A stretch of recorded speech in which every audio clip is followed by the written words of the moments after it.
season of elevation and promotion come. So God has to now test them to confirm whether they are really ready. And so it's in the midst of the testing, they fail, and they never come to the place of elevation. And so when these type of hooks start throwing in, they can open door. Come on, move inside. When these hooks start to come in, you can open the door and say, I'm coming out, I'm walking on the door, because this is where it's happening. Then another hook, this is where it's happening. But if I let everything come on, y'all got to keep me. Y'all got to keep me, because if I go back into door, no, y'all let them see me. This is an open show. And so they got to keep me alive in the world, because they got to kill me before I get back to God. Because and so this is not me. Maybe this is you. You are at the place where you should have been going through to get to another depth. And then he says, if we miss and let you go to another depth without a fight, you think your pastor strong? We're talking about extension. Remember I started up with that?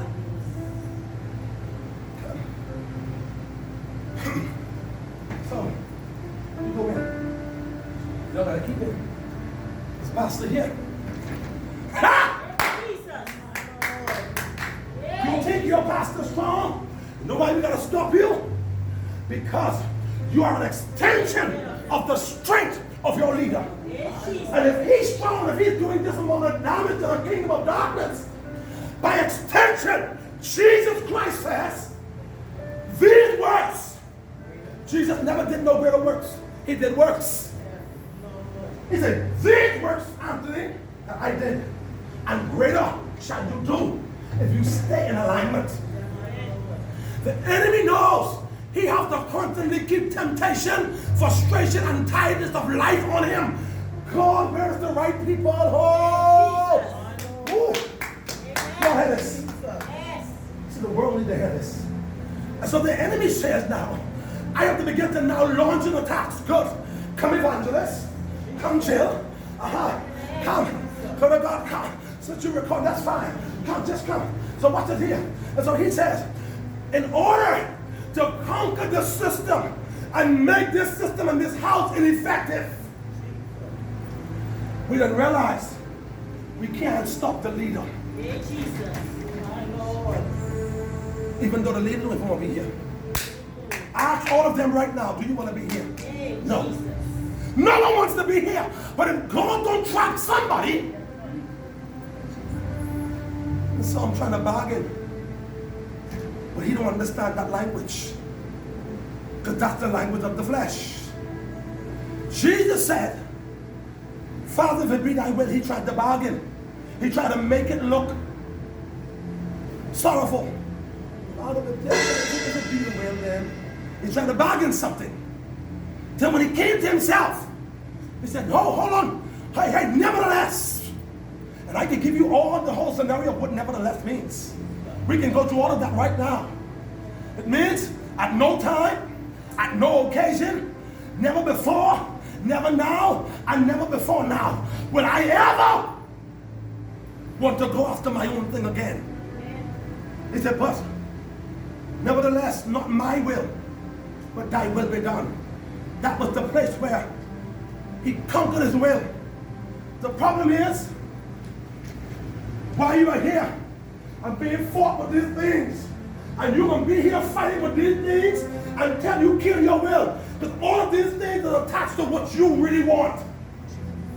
But what you really want is not God's plan, neither timing for you now. The devil knows how to allow you to come into a blessing in the wrong timing.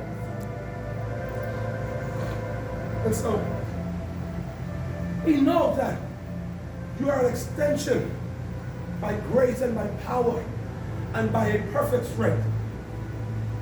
And if you can only come forth, he knows you will make what in that case look like a joke. Because guess what? I am a joke compared to the extended measure of where God is about to take these people right here.